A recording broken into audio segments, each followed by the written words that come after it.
Assalamualaikum warahmatullahi wabarakatuh. Selamat siang teman-teman semua. Pada pertemuan pertama kali ini kita akan masuk ke materi pertama di mata kuliah statistika multivariat, yaitu konsep dasar statistik. Sebelumnya akan saya sampaikan beberapa hal terkait dengan rules-nya atau aturan-aturannya. Yang pertama, mahasiswa wajib mempersiapkan laptop masing-masing, tentunya yang sudah terpasang software SPSS dan terkoneksi internet nanti ketika akan mengumpulkan hasil praktek SPSS di akhir perkuliahan setiap pertemuannya. Karena kita rencanakan di setiap pertemuannya nanti akan kita gunakan untuk full praktek sampai dengan pertemuan terakhir dan langsung dikumpulkan di SIP. Oke, langsung saja saya sampaikan beberapa hal terkait materi konsep dasar statistik. Yang pertama, mengenai riset in behavioral sciences. Jadi intinya kita di ilmu sosial atau ilmu di perilaku sosial, karena kita ekonomi yang mempelajari mengenai istilahnya hubungan sosial antar manusia, ya. Jadi tujuan penelitian di ilmu sosial, ilmu kita, ilmu ekonomi, yaitu salah satunya untuk mengembangkan teori dan prinsip yang hasilnya nanti menyediakan wawasan atau hal-hal baru kepada sesama manusia ataupun secara organisasional, atau di sini ya organisasional behavior, perilaku organisasional. Jadi teman-teman ketika nanti melakukan penelitian, ketika tugas akhir skripsi, jadi teman-teman pasti akan mengembangkan satu teori yang diangkat atau prinsip-prinsip ekonomi yang diangkat atau mungkin manajemen atau pendidikan. Itu hasilnya pasti akan memberikan dampak sama manusia ataupun secara perilaku organisasional. Teori dan prinsip ini tentunya nanti dapat dievaluasi secara aktual, ya, mengenai observasi dari pengamatan-pengamatan yang dilakukan. Penelitian itu kan otomatis kita melakukan pengamatan, entah secara langsung observasi atau dengan wawancara, atau mungkin kalau di kuantitatif menggunakan angket. Nah, proses validasi teori ini, pembuktian teori ini disebut penelitian empiris atau empirical research gitu. Oke, selanjutnya. Secara luas, penelitian dapat dibagi menjadi dua kelompok. Yang pertama, kualitatif dan kuantitatif. Oke. Apa itu kualitatif? Kualitatif merupakan penelitian yang melibatkan pengumpulan data melalui in-depth interview atau wawancara mendalam, observasi, catatan lapangan, atau mungkin pertanyaan terbuka dan tertutup. Nah, peneliti sendiri merupakan alat pengumpul datanya atau instrumen pengumpul datanya sendiri. Jadi kualitatif itu ya peneliti sendiri yang mewawancarai, terjun ke lapangan dan menjadi instrumennya. Ya, dia sendiri yang menjadi instrumennya. Dan data yang dapat dikumpulkan berupa misalkan hasil wawancara berupa kata, kalimat-kalimat, kutipan-kutipan dari hasil wawancara, gambar, ataupun pola-pola. Kemudian saya lanjutkan, analisis datanya yaitu mencari pola, tema, dan fitur-fitur holistik. Jadi misalkan wawancara mengenai kecenderungan masyarakat berbelanja di pasar Juar misalkan di Kota Semarang, ya. Jadi otomatis hasil dari wawancaranya itu peneliti akan membentuk pola kenapa kok konsumen lebih cenderung belanja di pasar Juar misalkan seperti itu.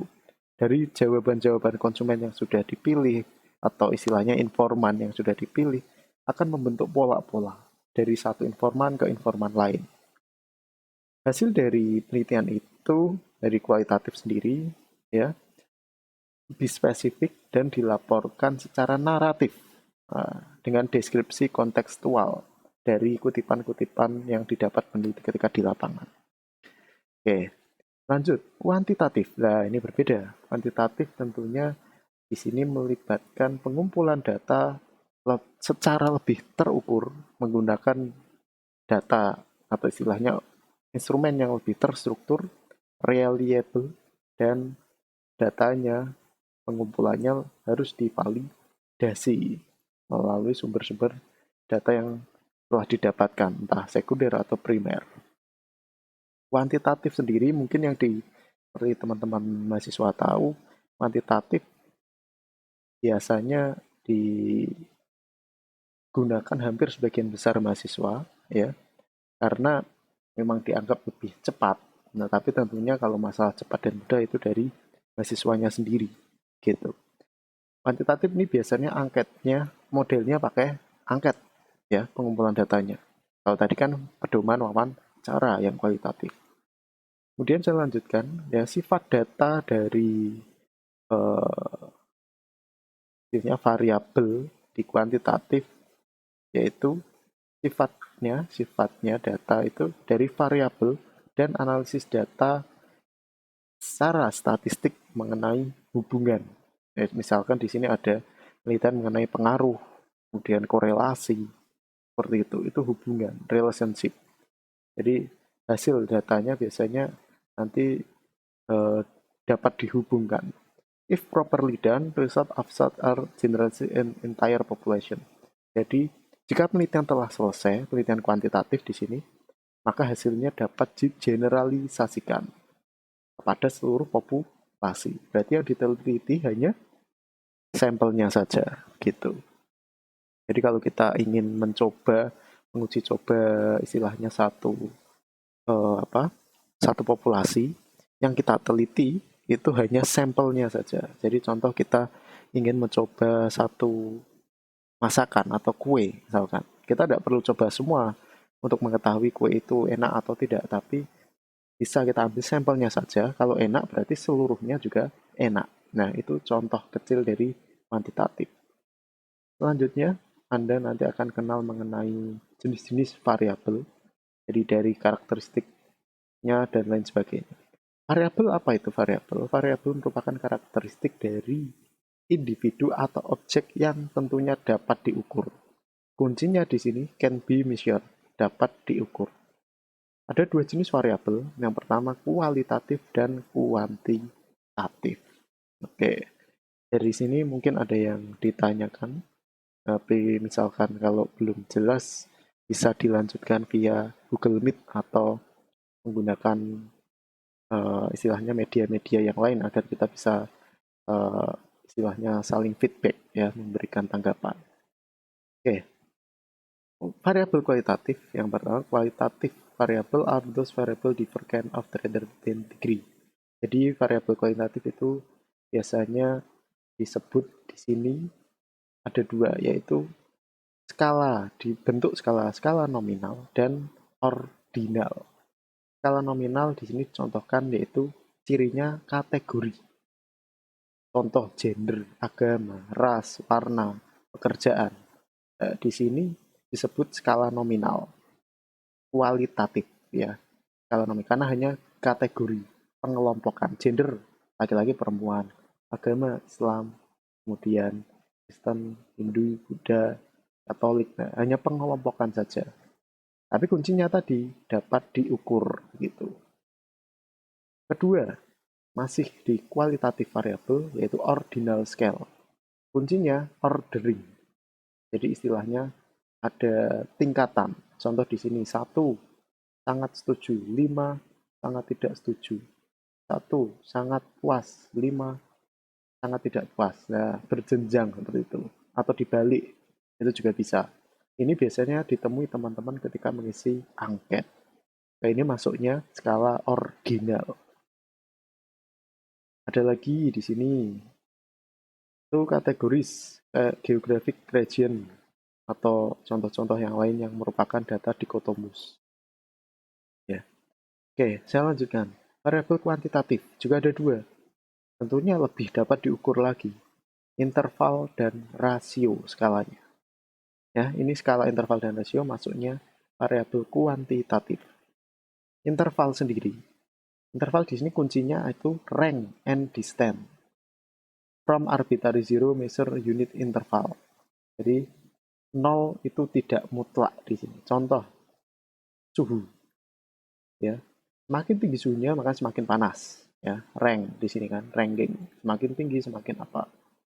Kemudian, tapi di sini ada keterangan arbitrary zero. Arbitrary zero itu maksudnya 0 tidak mutlak. Jadi di bawah 0 masih ada lagi khusus untuk suhu.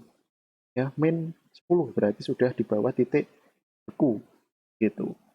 Ya. Kemudian tes hasil skor ujian. Nah, 0 berarti 0 hasilnya. Pada 10 ya berarti hasilnya sangat baik, 100 seperti itu. Jadi tapi min ada, nilai pun juga ada. Tapi biasanya digunakan hanya untuk temperatur gitu. Yang terakhir yang paling tinggi jenjangnya yaitu skala rasio. Rank and distance juga, tapi di sini 0 itu mutlak. Ya, jadi 0 itu tidak ada. Contoh tinggi. Tingginya 0 berarti tidak ada. Ya. Kemudian berat badan 0 berarti juga tidak ada. Ya. Jadi kuncinya itu. Jadi semakin 100 beratnya ya berarti 100 kg. Jadi dikategorikan apa misalkan seperti itu. Bedanya ini interval dan rasio. Interval 0 masih dianggap, tapi rasio 0 sudah dianggap tidak ada.